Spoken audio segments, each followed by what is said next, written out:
We are here with Maniac VIP at Backyard Fort Lauderdale. Today I'm here with Levity, PJ. Levity John. Levity Josh. We're so excited to have you guys. How are we feeling today in Fort Lauderdale? Feeling great. Incredible. Amazing. There we go. Awesome. Love the vocabulary, you guys. Couple questions for you. What's the origin story of Levity? How did we get the name? Who wants to start? Me and John, we started Levity when back in college, and I was fairly high in my in our room, and came up with the name Levity because I thought levitate and gravity was gonna be really cool, and then split it, and then didn't realize that it was an actual word until about like 2 months later or something like that. 2 months later, my mom was like, levity's a real word, right? And we were like, what? And she was like, yeah, it means like treating serious matters with like laughter and like kind of ease.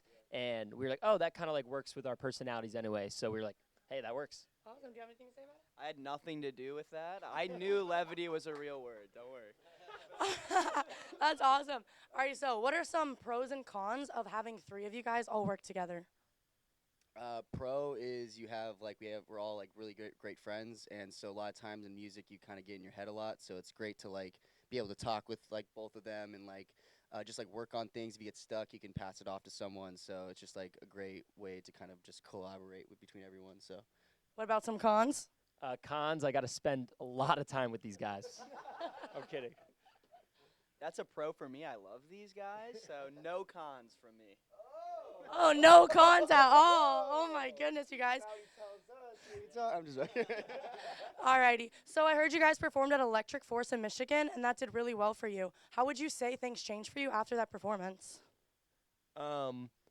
Things like really took off. I mean, like it was kind of like a snowball effect of like, like one thing just leading to the next, and we kind of just like kept our heads down and just were like, oh shit, like we've dreamed of this, our whole lives. Like this is kind of like the moment. Like let's like work every second, of the day, like all just go crazy. And like it was pretty crazy watching just like one thing after another. Like we dropped a remix and that started to like people like that, and then we dropped Flip It, and then just like I feel like every month there was just something new that we would do and like people would enjoy, and then it kind of like just snowballed.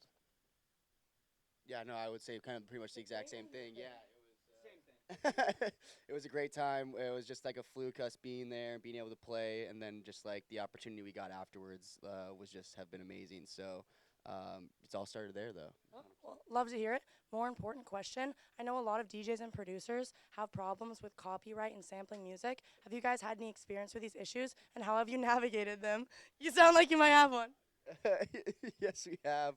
I mean, as of right now, like our Toxic remix is not on SoundCloud because it got taken down. John wants to add a little more to that. Yeah, it's like you can kind of get away with it, like as long as you get it up. Like they'll take SoundCloud will take things down, but like Britney Spears' label is not like looking for dubstep remixes, but then someone tried to get it onto Spotify, which we thought would work, and that kind of snitched on ourselves, and they took it down. So yeah, it's better just to leave it on SoundCloud. You have anything to say about it? We go through like 10, 20, 30 versions of these songs to get them past the algorithm. Toxic was like 150, 200. It's great. We're just changing one little thing here and there, but we do it so many times. And then, yeah, when Toxic got taken down, that was the biggest blow. That sucked.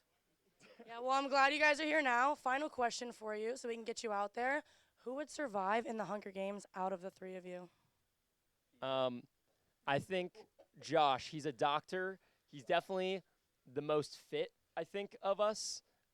Barely.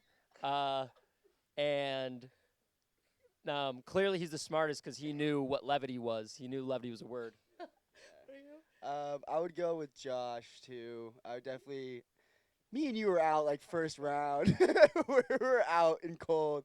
I say Josh. He can hide in a lot of places, so I feel like he'd just be hiding everywhere. All right, Josh, what weapon would you use? A spear, maybe? I feel like PJ would last the longest. He's got a 40-inch vert, fun fact. He benches 350 and squats. He can spin on his head, actually. Was in a dance crew growing up, so it's incredible. Well, hopefully we'll see him spin on his head out there, but we're so excited to have you guys, and we'll see you out there, all right? Good. Thank you. Thank you. Yeah. of Thank course. you. Nice to meet you guys.